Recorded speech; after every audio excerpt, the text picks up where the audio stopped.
Asia Tech Podcast with Graham Brown and Michael Waits. Hi, this is Michael Waits from Asia Tech Podcast Stories. I'm with Harprem Doowa. How are you, Prem?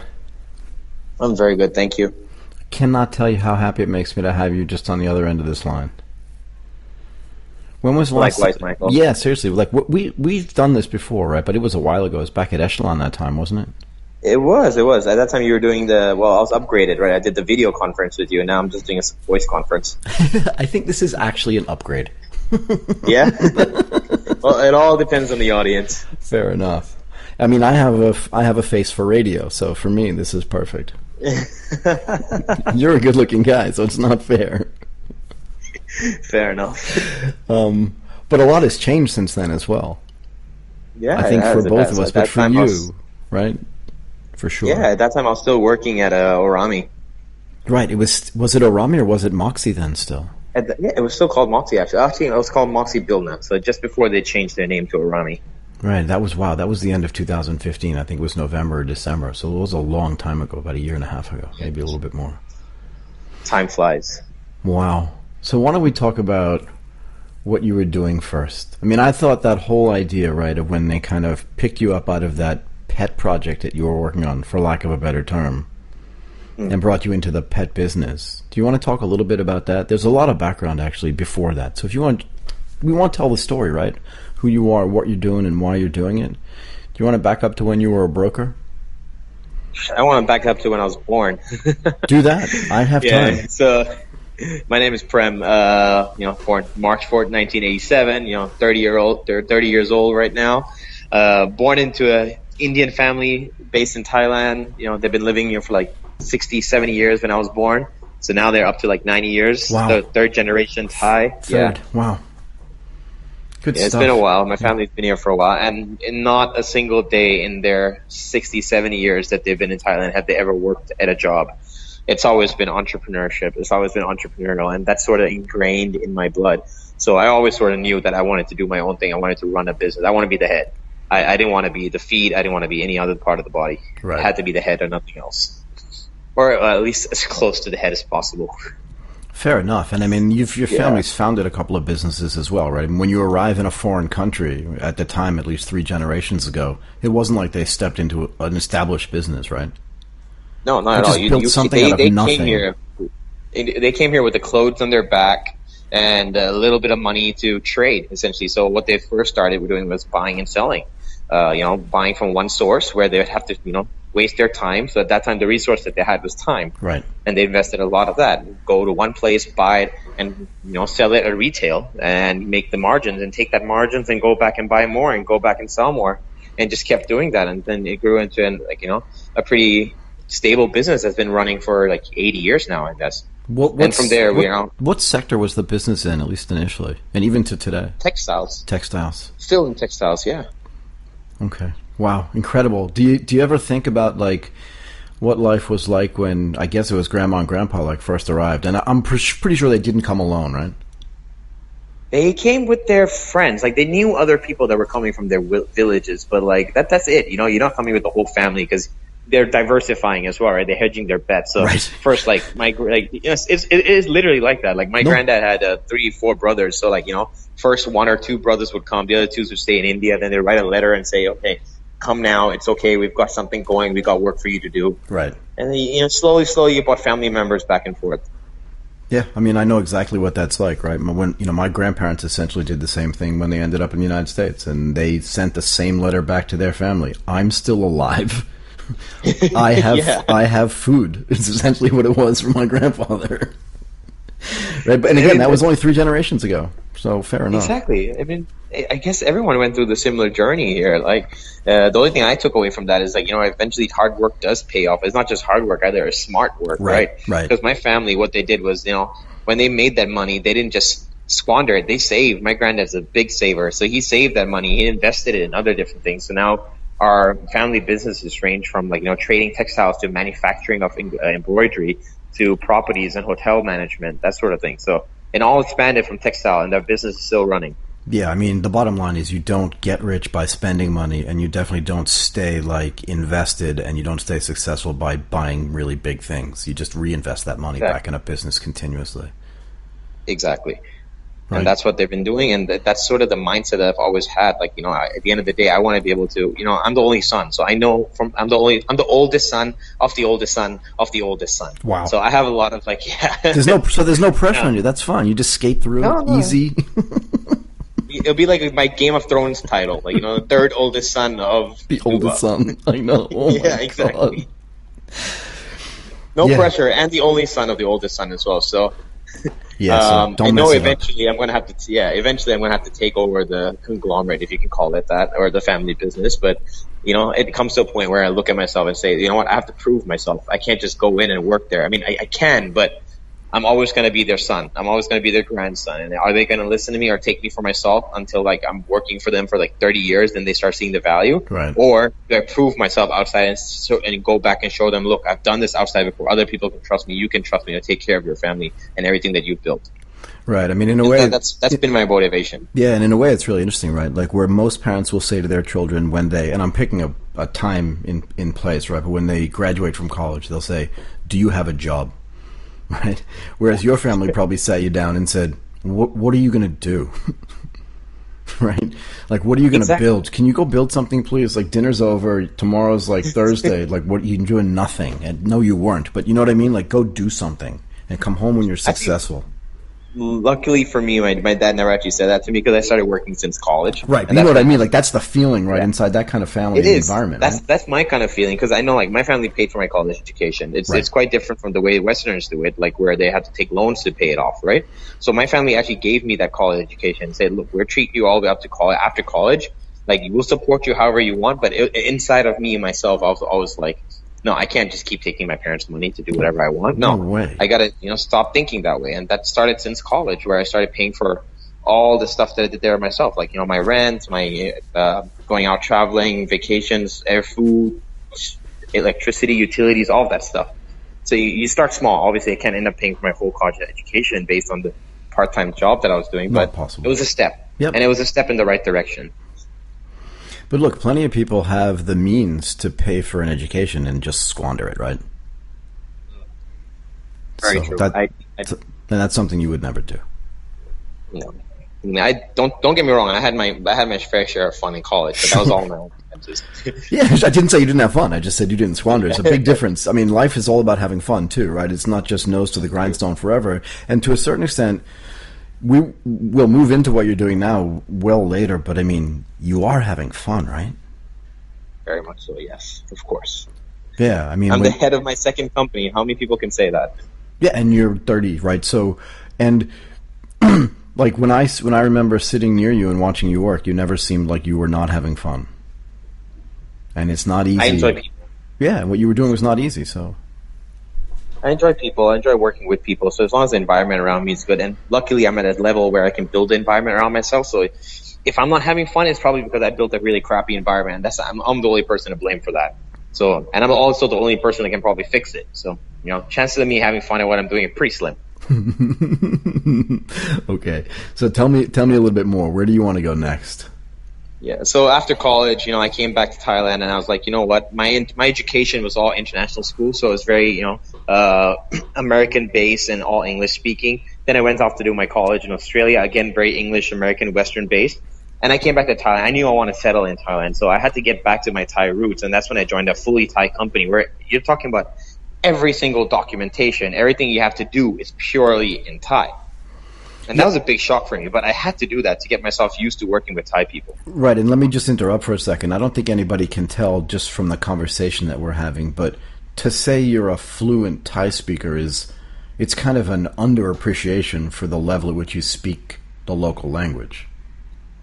Yeah. Do you know what I mean? Yeah, I'm native. You're native, but native is a weird word, right? I mean, for those of us that also speak another language, being a native speaker of a language is non-trivial. And it's hard to tell when you're speaking English in a way that also is native. Do you know what I mean? So I think I want to point it out that when you say, like you are a native speaker of Thai, but sitting in that office and figuring out all that documentation and the entire business culture in Thai when you're educated completely in English, it's so challenging. And I don't think most people appreciate that. It very much was, and that's where I picked up a lot of skills, simple skills like reading and writing in Thai language. That's something that you don't really learn every day, right? Even I learned it in high school, but I never used it. I mean, you don't use a language for a couple of years. You're talking about like 5-6 years. Right. You tend to forget that. So it's like a bicycle, right? I mean, you never really forget the whole thing, but you got to get back in practice, right? Exactly. So, I mean, I worked in the stock market as a broker for 2.5 years. And I mean, when you're working as a broker, you got to read every single piece of news that comes out about all the companies that you invested in. All of that's in Thai. Every article, it's all in Thai.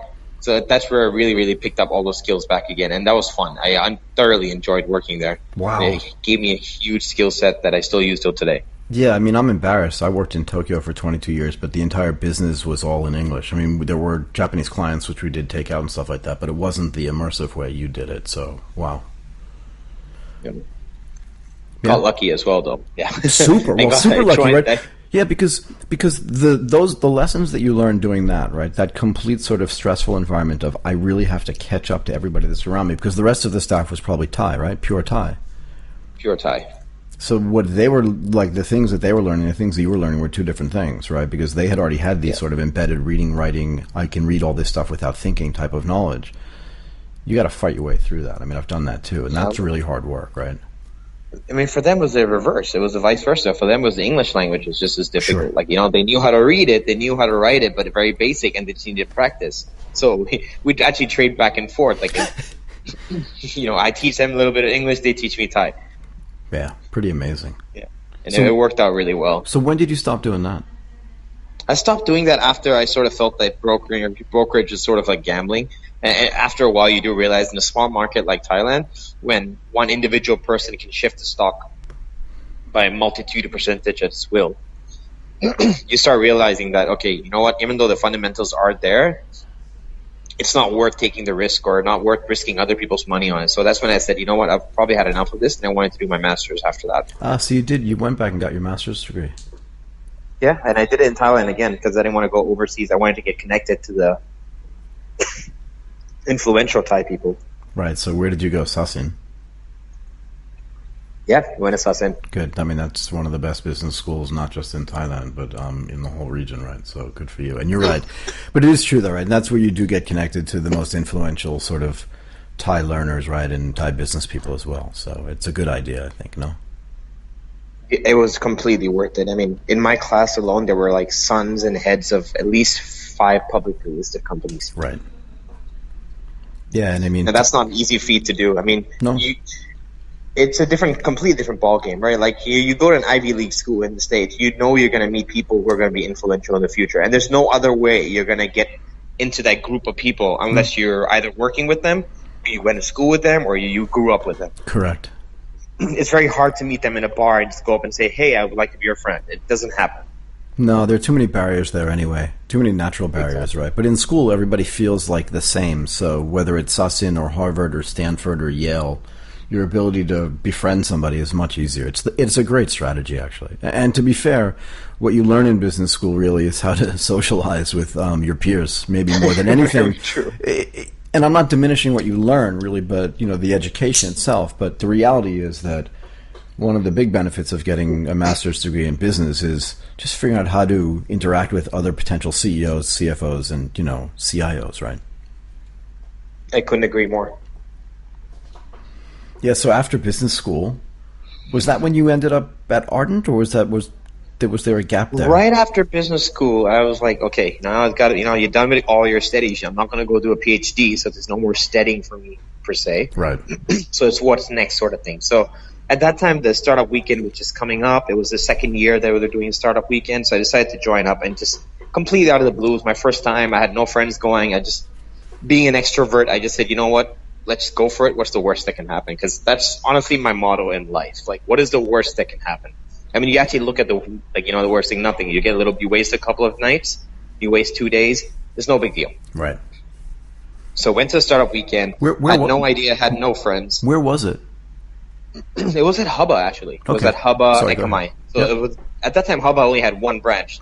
They had a little house in Ekamai. That's it. They just opened it It was brand new. That's where everything was going on. All the action was there. It was. Yeah. Went there, did the icebreaker competition. Like, just literally getting to know everybody that went to the startup weekend. And in that icebreaking game, we came up with the idea for social media for pets. What a great idea. Social media for pets. I'm not expecting pets to go online themselves, but obviously I meant dog owners or cat owners to post profiles of themselves on a social media that was dedicated to other pet lovers and pet animals, owners. But what ended up happening was that because I went with no idea, I found a team that were, the icebreaker team that we had. We both liked that idea. We all three of us liked that idea. We said, you know what, let's just run with this for the whole competition and see what happens. And we did. So we kept working at it for 3 days, and by the end of the competition, we ended up coming second. Wow. But so you really should explain what the nature of the whole startup weekend was, right? Wasn't it one of these sort of 48 hours where you don't sleep, they bring in beer and pizza kind of thing, you're just up all hours trying to kind of hack along and try to come up with a great idea, or am I misunderstanding that? Startup weekend, well, you got two types of people. The ones that go there with their ideas and their team, and they want to get the ability to pitch in front of someone influential. The other ones are the ones that go in with no idea and just want to join a team and essentially ride the wave. Right, got it. But the rest of it, you're right, it is a hackathon.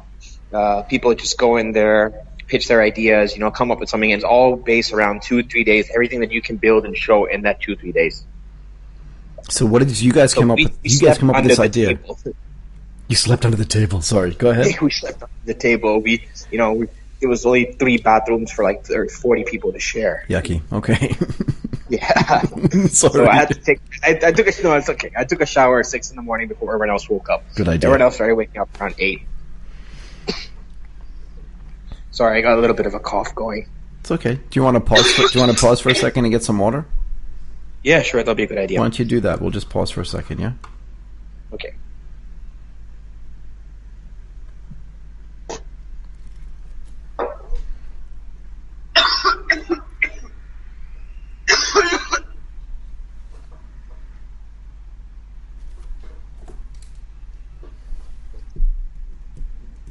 Hello? You feel better? Are we still paused? Yep, we're paused. We can start right now.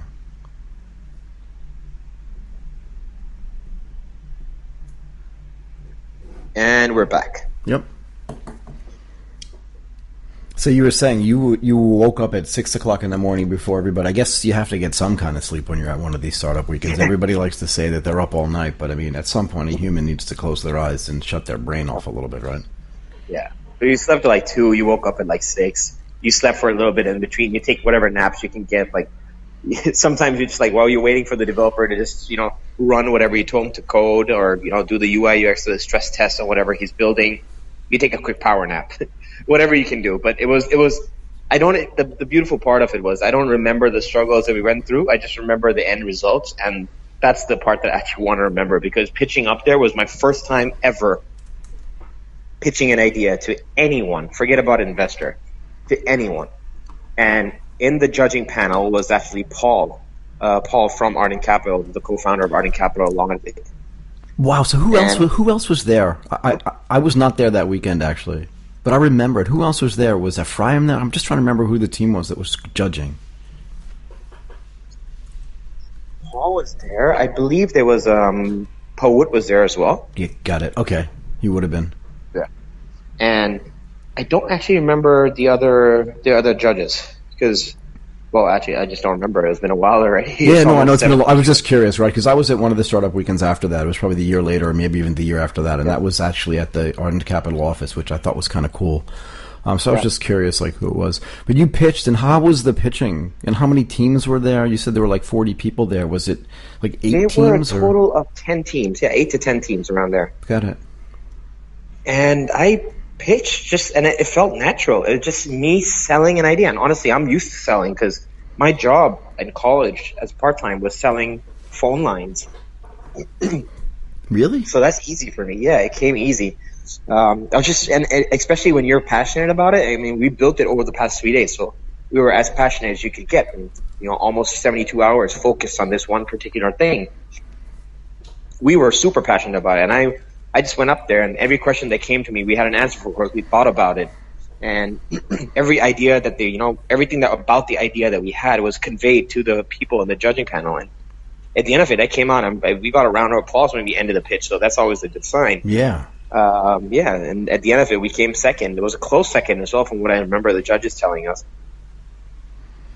The team that came first, I still remember. Their company is called Infinity Closet, and they'd actually been working on their idea for about 8 months. I remember that lady. I remember that woman. Yeah, Infinity Closet. It was a great idea, and actually, I don't even know if she's still going. But I watch, because there are businesses in the United States that are based around that entire idea of you rent your clothes out, right? That your closet never ends. Her idea was actually way ahead of even the technology that made, because the logistics was such a big problem there. But anyway, she was the winner. She was a good kid too, I think. No? No, it's definitely. I remember her name. Her name is Maprang. I still meet her every once in a while, actually. But no, she's no longer going with that idea. No, I didn't think so. But still, I remember her pitching at Echelon as well. I thought that was a great idea. But yeah, wow. And honestly, after hearing that their company has been going on for a couple of while, so obviously they had a lot of time to polish their idea out. And for the fact that our idea was just 3 days old, I was pretty proud with second place. And it caught the attention of some of the judges, and that's how I ended me the gig at Ardent Capital, becoming their entrepreneur in residence. Yeah, and then that led to Petloft. You know, I was just, as we're sitting here talking, I typed in petloft.com, and it went right to Orami. But why don't you talk to me? It's still there. It's still there, yeah. But Petloft was really, and you remember, I mean, we both remember, because we were sitting there, you know, talking about it for, you know, who knows how long in its development, and even after it was up and running. But I mean, Petloft was really Ardent Capital's first run, you know, built on top of sort of the What's New platform. But it was really, Petloft was really the first run, not at just e-commerce, but at using the back end of eCommerce as its logistical back end, right? So what you were doing at the time was actually groundbreaking, no? At that time, eCommerce didn't exist yet. It was still called Ardent Commerce. Yeah, it was literally built at the same time together. Like, look, we need logistics. You guys need a warehouse to put your stuff. Let's build a warehouse. We'll call it Ardent Commerce. And that was the start of all of it. I remember it well. And that was the good old days. I mean, everyone just joined the company, and we were all eager. We came from Lazada, Zalora, from all different, you know. And it was my first time ever having a title as a manager. I'd never managed people before. And obviously, you know, there were some trips and, like, you know, some mistakes that I made, but I learned quick. And from there, we just kept growing. And, you know, Petloft grew into Venby, which is a baby site. From there, we acquired Sanoga, which is health vitamins and supplements. Then we opened another one called Lafima, and all under the vertical e-commerce structure. And we kept growing and growing. Then we acquired Moxie, rebranded everything to Moxie, and then eventually Moxie got funded, and that became Moxie Bilna, and now Orami. So it was the start of it all. This is way before Shannon joined the company or anyone else. Yeah, I mean, it was really just you and Sarah running both of those things, right? And until it really got to be gigantic, you guys were really driving the growth of both of those verticals and also the acquisitions of the other 3 verticals that you talked about. But just tell me more about it. I mean, you've kind of ran through that really quickly. I really want to understand just personally what it was like at that time. I mean, it must have been like a whirlwind to a certain extent, right? Because stuff was just moving so fast back then, I remember. Let's just say it was a very steep learning curve. I mean, it was I had to learn quick, and I had to learn very, very fast. If I didn't, I would have been left behind. And frankly speaking, I almost did get left behind as well. But part of my nature is never giving up and always learning from your mistakes, or at least never making the same mistake twice. So that really paid off, and that just kept growing from there. You know, we took it organically. We myself, I was really passionate about pets. Sarah herself, when she was there, she was really passionate about baby products. So you could see that coming out in the products that we selected for the website, the way we designed it, the content we wrote, the team that we hired. It was a really passionate team. I mean, for an e-commerce company starting out, we had tiny percentage turnover. I mean, we barely had like 1 or 2 people quit in a year. Like, our core team, some of them are still there until today in Orami, actually. I think about, like, out of the 10 original team that we had, I think 5 of them are still there. But what was it about back then, you think, that you guys built that made people so loyal, that made them not want to leave, right? I mean, we talked earlier about if you're at the top, which essentially you were back then, titles aside, you guys created the environment there, right? And you created the sort of corporate culture. I mean, I know that Paul was looming around sometimes, and obviously, some other people were there too, but Paul was super busy building the logistics and back-end side of the business. And, you and Sarah really built that thing. Yeah? But how do you build that culture? And were you thinking about it when you were doing it, or were you just like, what, I'm just going to be Prem. I'm going to be the Prem I've always been. I'm just going to be the best version of me. But seriously, right? Or did you logically and sort of systematically think, actually, I want people to behave in a certain way because the culture of the company is important, and you only get to build it once, right? So did you think about that, or was it just part of who you are? To be very honest with you, I didn't think about it structurally at all. No, for me, it was purely about the fact that, look, how would I want to, in what kind of company, in what kind of environment would I want to work in? Let's just try to recreate that. And it was simple as that. Like, I want to work in a company where people are comfortable talking with anybody in the company, right, where everyone gets updated at all times, everything is shared, everything is open, everyone's working towards the same goal. And that's what I did. I didn't think about the word culture even, because I was too young as a manager at that time to even realize how important culture is to your company. Yeah, I mean, what were you, 25 years old? Maybe 24 when you first started, no? Exactly. Yeah. And like, don't forget, this is my first experience as an entrepreneur as well. So at that time, entrepreneurship was still quite young in Thailand. There wasn't education on it. There wasn't a lot of articles around it. So everything that I had to learn was just based off reading articles and based off reading books of what people overseas had done.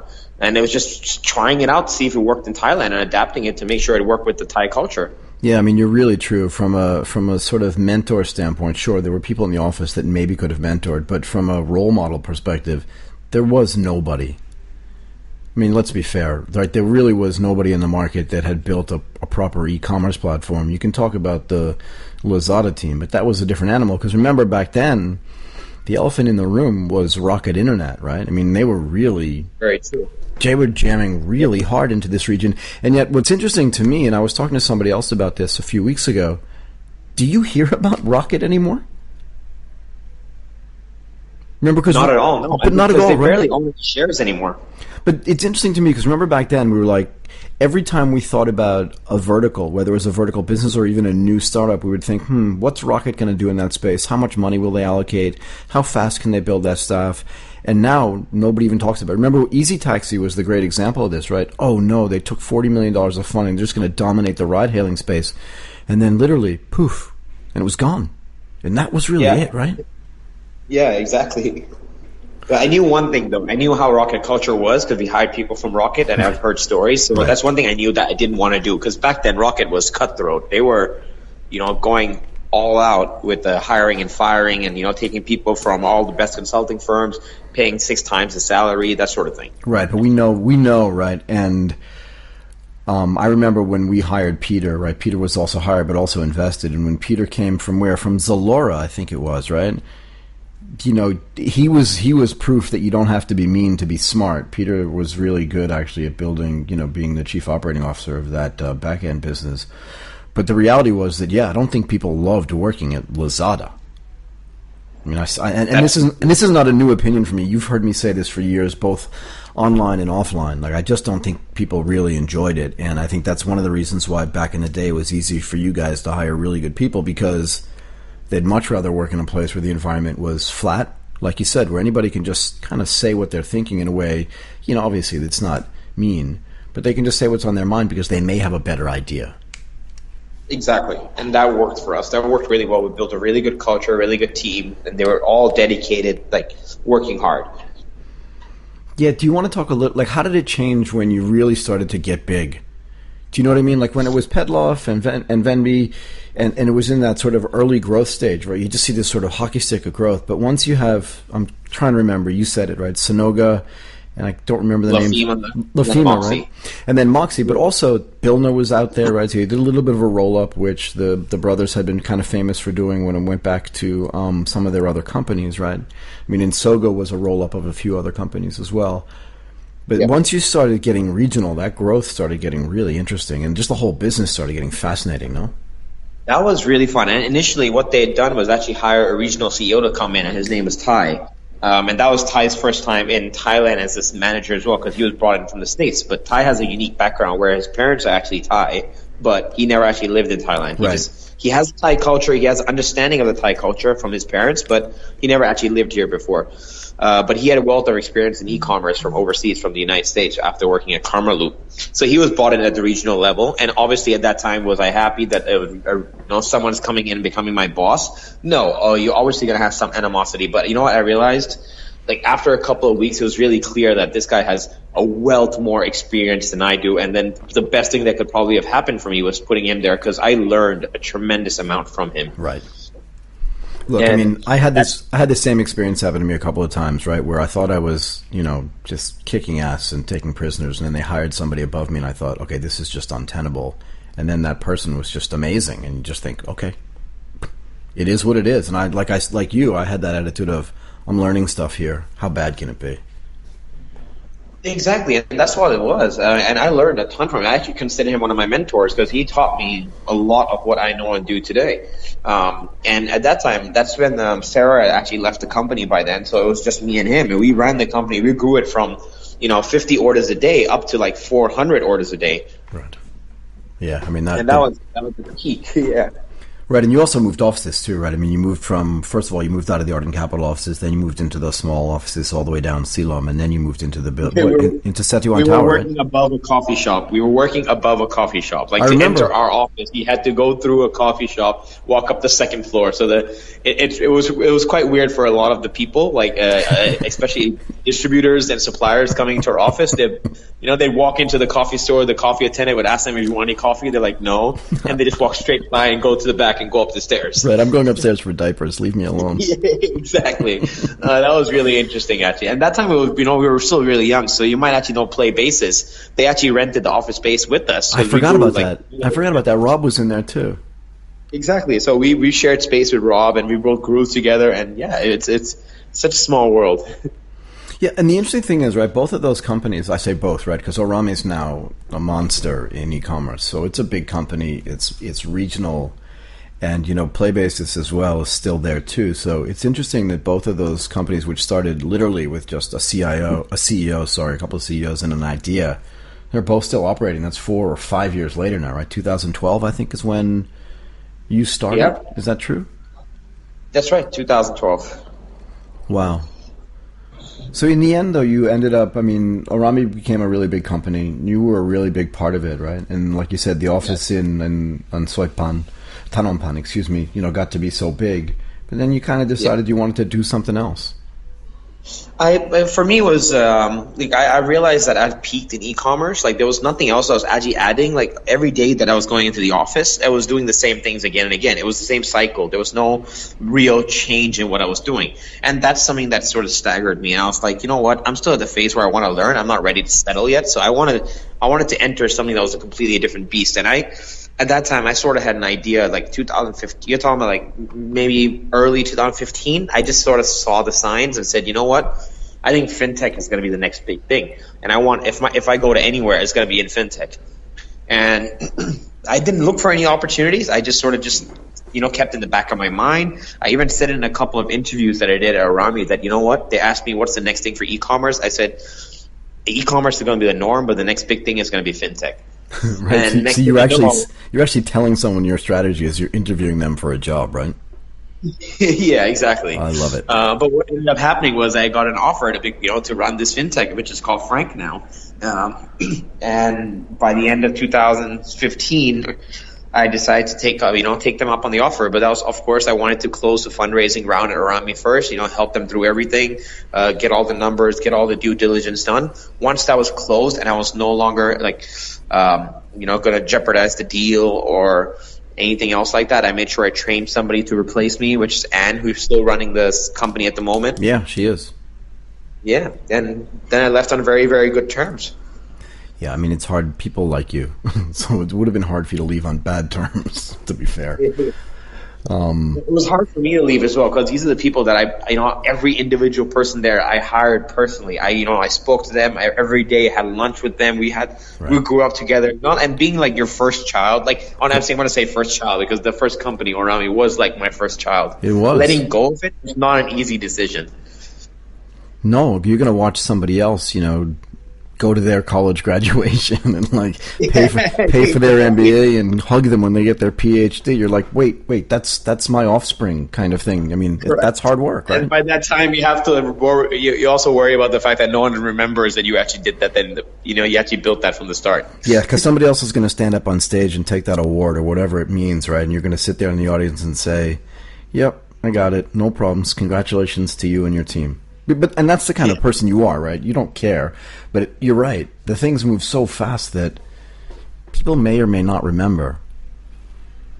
Right? Exactly. I mean, ever since I started, this company, Frank, which is selling insurance online, I mean, honestly, I have sort of dropped out from the startup world because I realized that going to these events and stuff, yes, it's great for networking, but it takes up way too much time, and I needed spend every minute of my time building this company so that it could be the best possible baby number 2.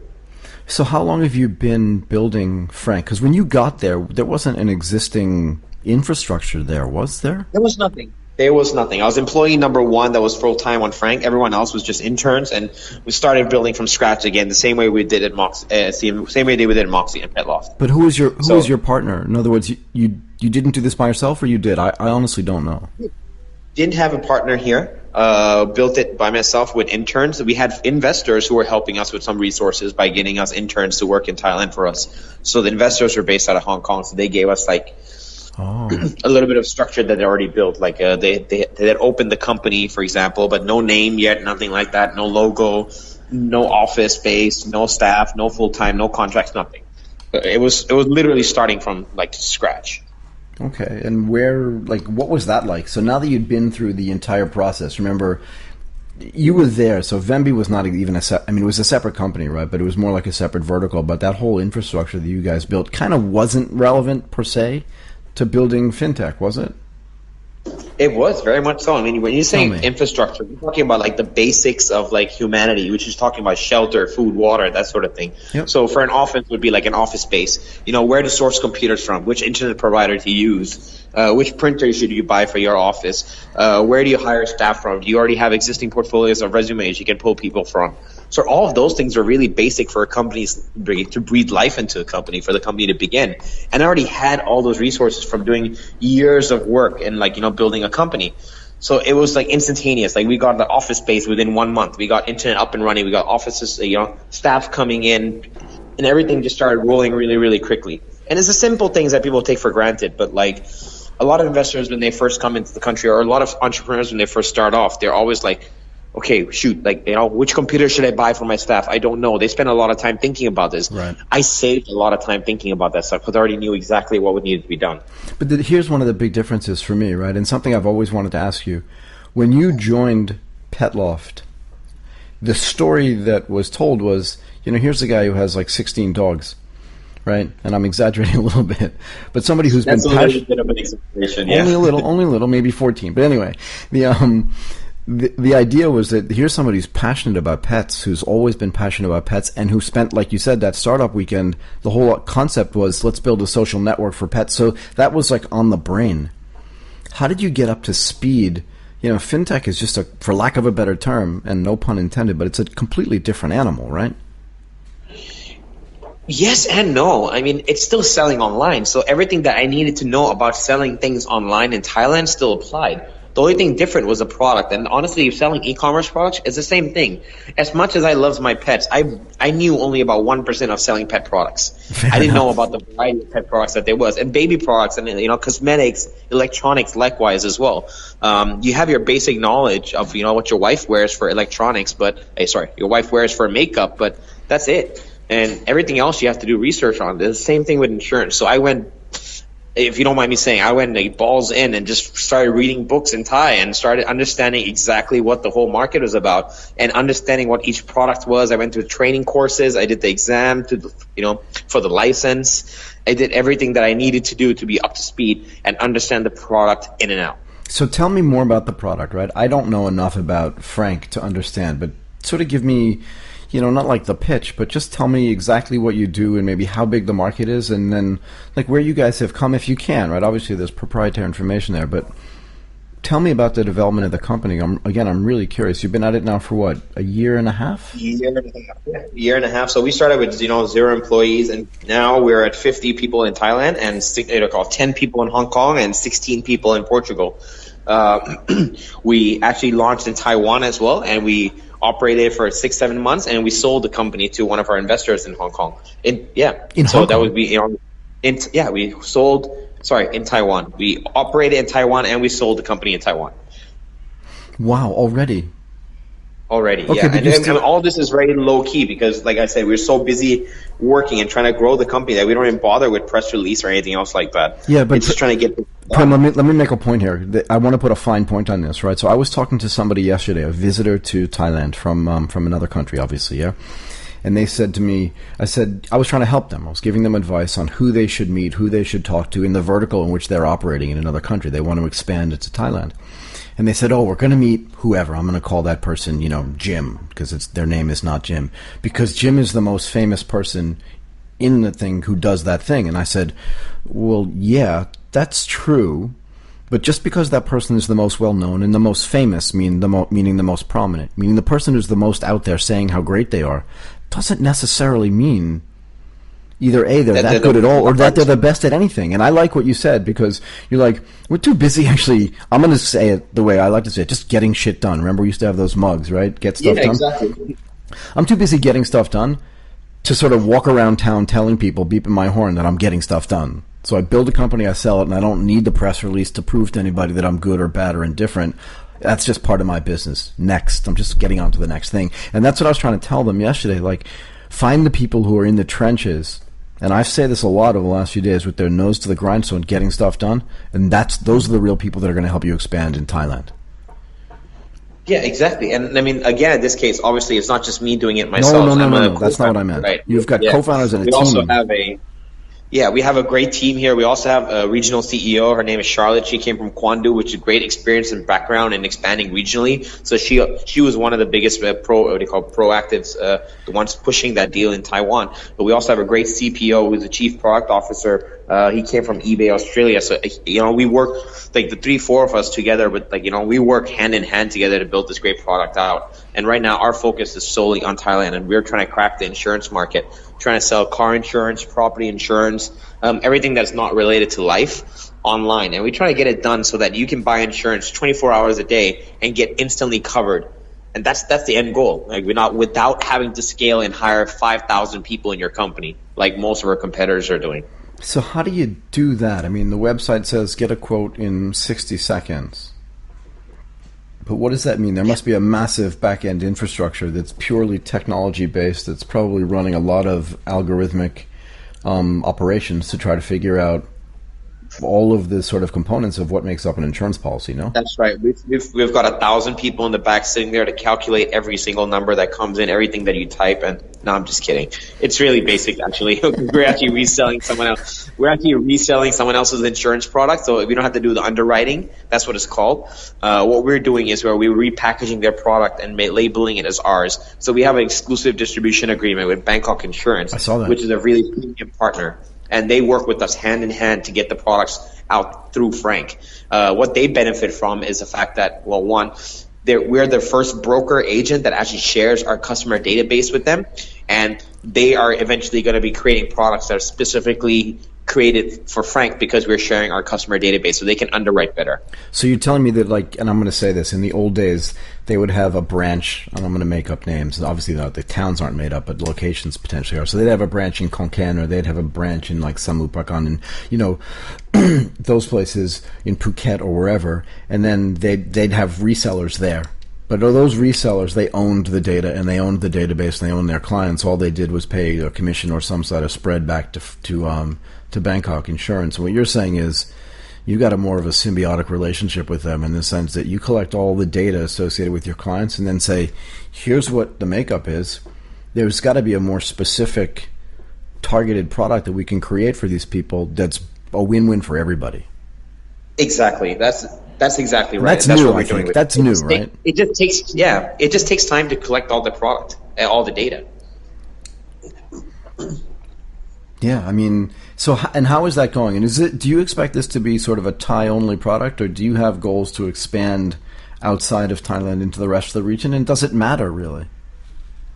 I mean, even if it's just a Thailand product, the market itself for insurance is massive. You're talking about a couple of $1 billion in Thailand alone, and this is still a very underinsured market, mind you. It is massively underinsured. I don't think most people know that, actually. Yeah. I mean, and we're just looking at car insurance now. We haven't even tapped into the motorcycle insurance yet, which is majority of what the people drive in Thailand.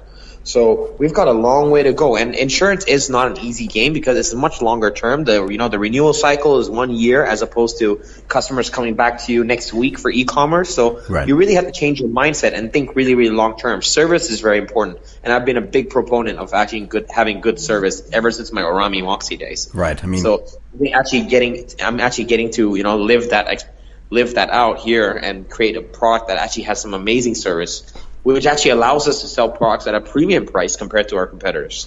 Right. I mean, and that actually takes price out of the equation. And by doing that, at least I'm not cutting my prices or giving discounts, which makes me a lot more profitable.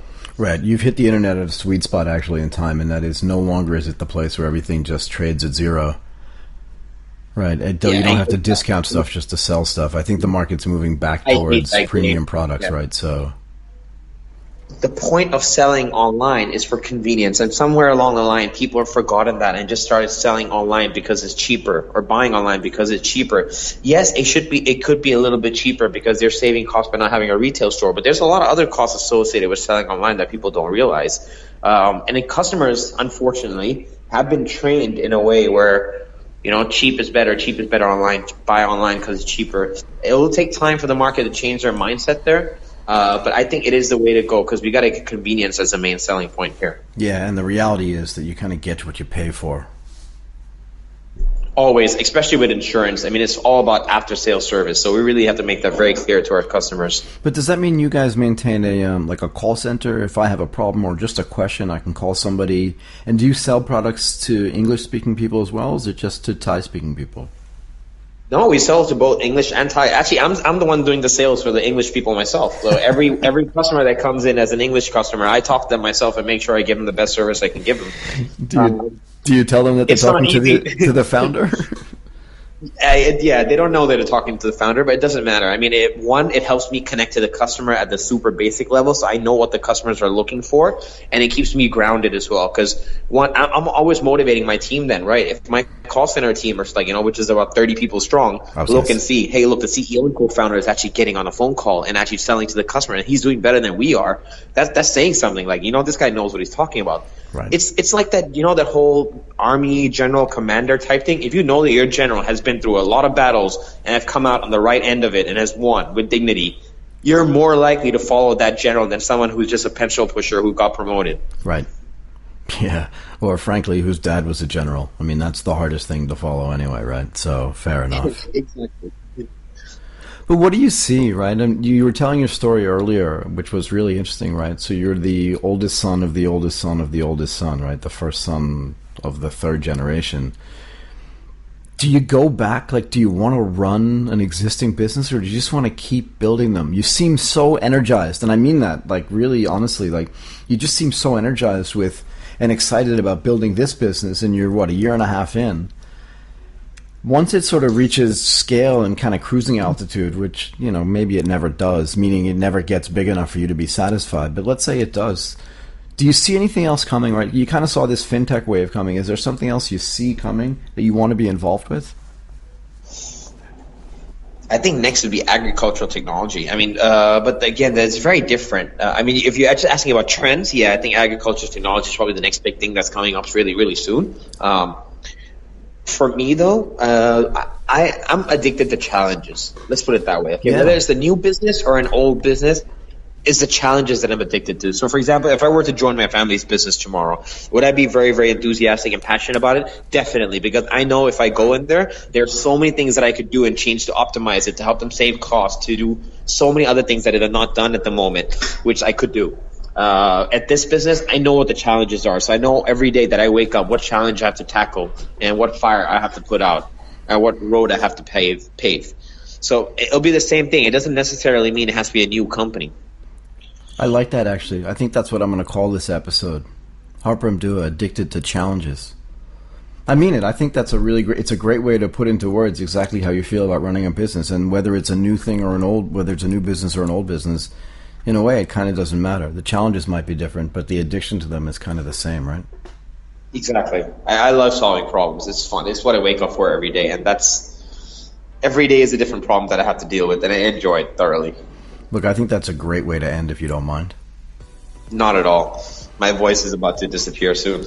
Yikes, I don't want to have that happen. Look, let me just say thank you so much for coming on. As you said earlier, right, one of the things you don't do is, go to events and waste time. So I hope you don't think that this was a waste of time. It was not a waste of time for me at any level. And I think that the story you've been telling is actually really compelling, and people will really enjoy listening to it. So I really appreciate your time. Not at all. This is definitely not a waste of time. I didn't have to go out and find you. You found me. It was very easy. All I have to do is pick up a phone and talk to you. You are awesome. Thank you so much. Thanks, Michael. It was a pleasure. Bye. You've been listening to Asia Tech Podcast. Find out more at www.asiatechpodcast.com.